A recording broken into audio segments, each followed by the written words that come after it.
অর্থমন্ত্রী আমির খসরু মাহমুদ চৌধুরী বলেছেন, মধ্যপ্রাচ্যে যুদ্ধের কারণে সব সাপ্লাই চেইন ক্ষতিগ্রস্ত হয়েছে, আগামীতে পণ্যের দাম বাড়বে।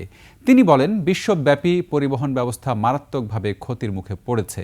জ্বালানি সংকট মড়ার উপর খাড়ার ঘায়ের মতো পরিস্থিতি তৈরি করেছে। শুধু জ্বালানি নয়, এর প্রভাব পড়ছে সব ধরনের পণ্য, খাদ্যদ্রব্য এবং পুরো সরবরাহ ব্যবস্থার উপর। এতে আগামী দিনে দ্রব্যমূল্য বাড়বে, এ নিয়ে কোনো সন্দেহ নেই।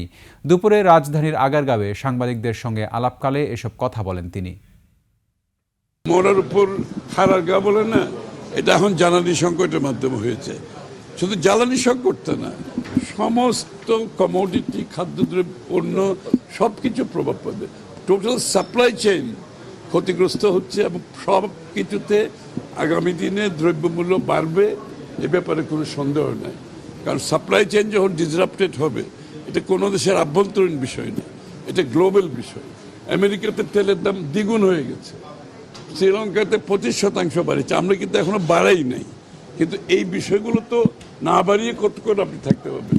যেহেতু আমরা নির্বাচিত সরকার, আমরা চেষ্টা করছি জনগণের উপর চাপ সৃষ্টি না করার জন্য, কিন্তু একটা সময় এই চাপ তো নিতে পারবে না সরকার, এবং চাপ নিতে না পারলে যদি সরকারি তহবিল এভাবে রক্তক্ষরণ হতে থাকে, এটা তো আলটিমেটলি জনগণেরই ক্ষতি হবে।